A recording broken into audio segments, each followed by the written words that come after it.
What's going on, everybody, and welcome back. As you can see, we have a giant pile of Goosebumps books here that I just bought earlier today, and I want to dive in and see if we have all 64 of the original Goosebumps series.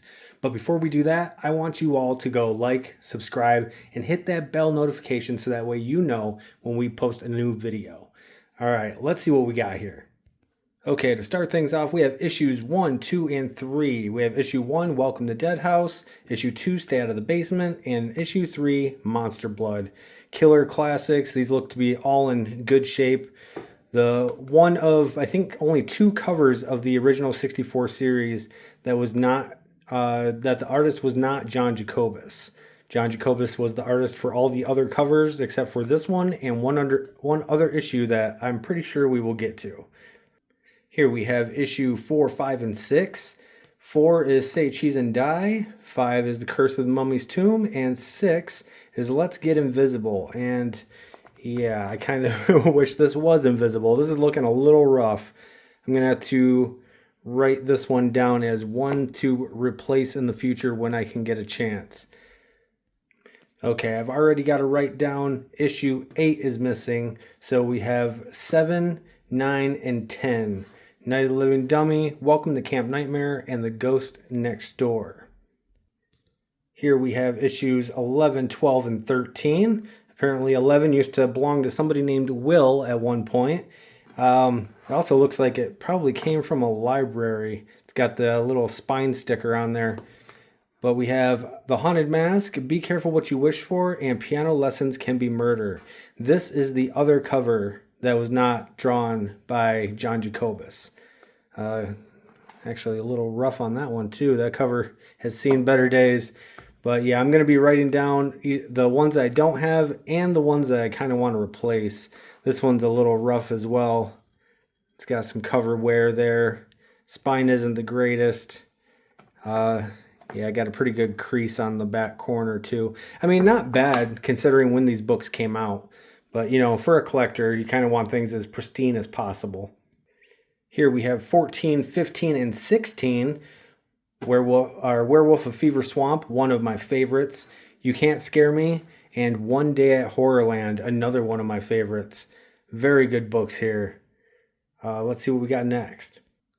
All right, here we have 17, 18, and 20. We are missing number 19.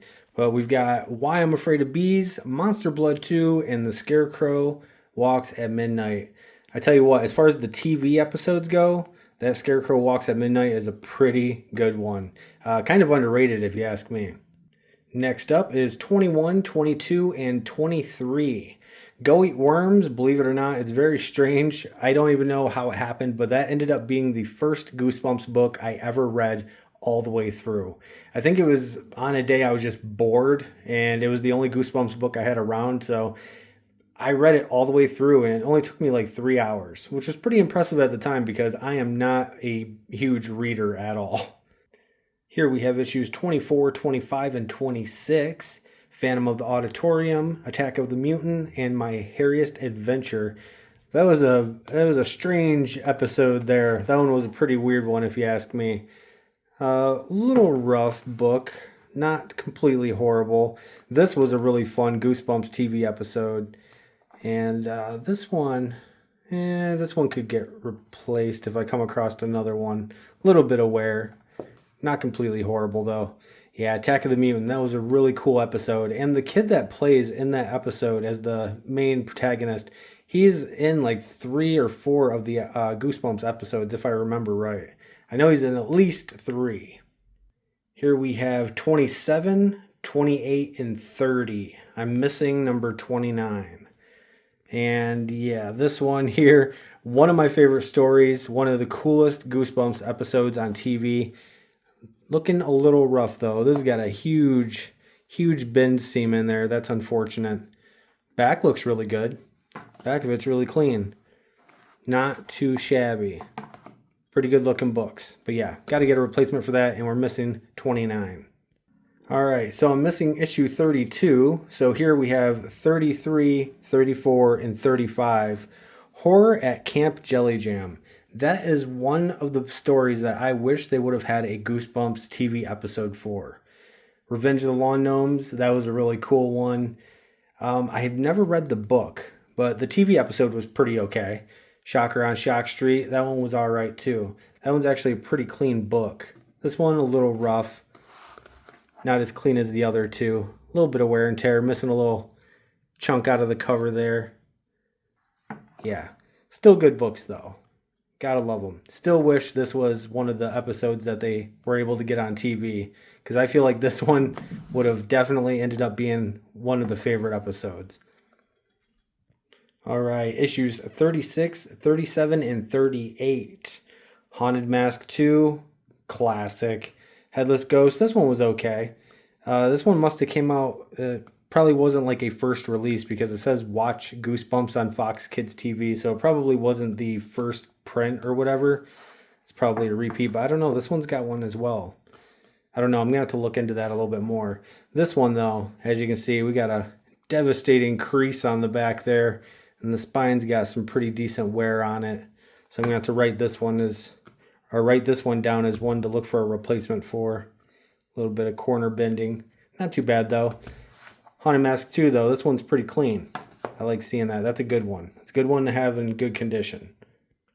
All right, we're missing number 39, but we have 40, 41, and 42. Night of the Living Dummy 3, Bad Hair Day, and Egg Monsters from Mars. Yeah, I don't know what's going on. I'm missing 19, 29, and now 39.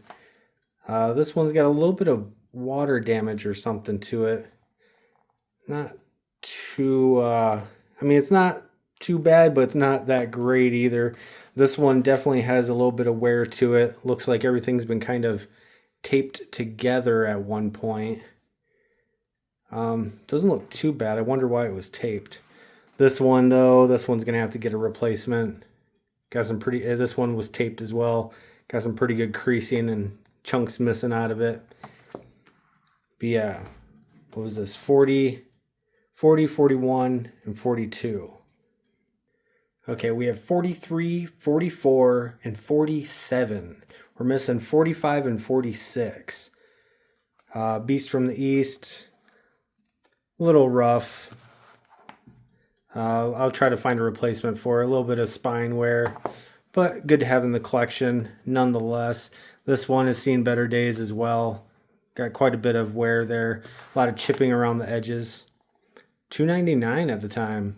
Originally sold for $3.99. That was a deal. This one, yeah, this one's going to have to get replaced as well. As you see, there's a big crease right down the side of the spine. It's got some, got some cracking going on. Still cool to have in the collection, though. All right, next three. Okay, right here we're missing a few in the series. We have 49, but then we go to 52, and then all the way to 57. So we're missing a few books here. I'm going to have to write those down and try to find them. Vampire Breath. This is a good episode on TV. Yeah, I'm starting to see more of these. Maybe the show was just already out by the time a lot of these got published. That's what I'm starting to think. This one's a little rough, wear and tear. You can see the color on the Goosebumps was getting worn off. Vampire Breath. This was a good TV episode too. Big old crease in the bottom corner.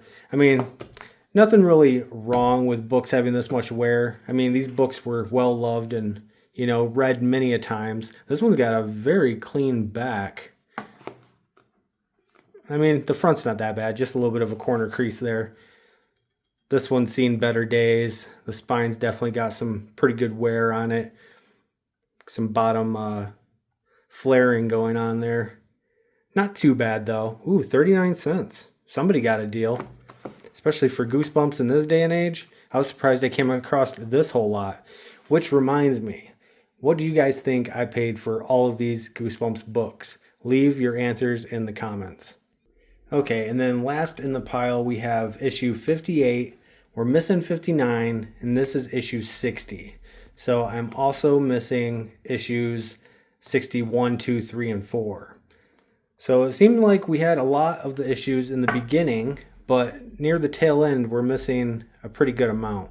As you can see, this one is going to have to get replaced as soon as I can find another one. It's missing pieces of the spine, but it looks like whoever had them last, they put a nice taped edge to kind of hold everything together, which is nice. I mean, even though these aren't in the greatest shape, I'm glad they kind of went through, a little bit of protective care here. A pretty decent crack in the cover. It actually looks like it was ripped and separated at one point, and they taped it back together. So have to look for a replacement for that one. This one, not too bad. It's a little rough, but I can kind of live with some of that. Yeah, I don't come across these Goosebumps books very often, so I don't know how soon I'm going to be able to find a replacement for the bad ones and also locate the ones that I'm missing out of the series. I'm going to have to go check on eBay maybe. I don't know. I was still blown away that I was able to find this many of the Goosebumps books on a swap site and somebody was just getting rid of them. Well, kind of. I did pay for them. Like I said, you guys put your guesses as to how much I paid for in the comments. And then outside of the original series, we did also get a little stack of other Goosebumps books. I ended up with one of the newer versions that came out of How I Got My Shrunken Head. What issue? I forget what number this was in the issue or in the series. I can't even remember if we went over that one, so I don't know if I have this one in the original series or not. I'm gonna have to look back through there. Pretty cool though. You kind of see not really a redesign, but I don't know. They try to spruce things up for the newer age of kids, I guess. Now the covers look completely different. They have completely different art and everything. We have the Goosebumps movie novel. This thing has been through it. It looks like a dog's been gnawing on the corner of it. But the book's still intact. Goes along with the first Goosebumps movie with Jack Black. It was a pretty good one. The interesting thing about it, though, is it's like in these movies, you can see that they kind of go for a certain type of look with these characters. Like in this movie, this kid reminded me of like a Channing Tatum. And the girl in the movie, she kind of resembles like a Mila Kunis. And it's like you always kind of see those same looking, girls being picked for movies and stuff. You got to look like Channing Tatum and Mila Kunis, I guess. Here we've got Goosebumps Series 2000. I didn't really get into collecting these. These kind of started to come out after my Goosebumps days. I've never even read any of them. You guys let me know. Are these a good book series? Maybe I'll give one a shot. Attack of the Graveyard Ghouls. Very cool artwork. I don't think John Jacobus had anything to do with the artwork on these. I could be wrong. They have a cool little like 3D texture to them, as you can see in the light there. I mean, awesome artwork. Then we have two very rough copies of the same book. Don't know what's going on here. Invasion of the Body Squeezers, Part 1. But yeah, as you can see, they've been through it. Both copies. I mean, what are the chances? Oh, look at that. Kmart. $3.99. Oh, your price, $2.99. Look at that. Got it $1 cheaper than the traditional price. At good old Kmart. Probably one of the last ones to be open. Scholastics. Yeah, for two of the same book to be in just as equally rough condition. Both of the backs look fine. The covers, though, like what happened? Then we have a Goosebumps Horrorland, When the Ghost Dog Howls.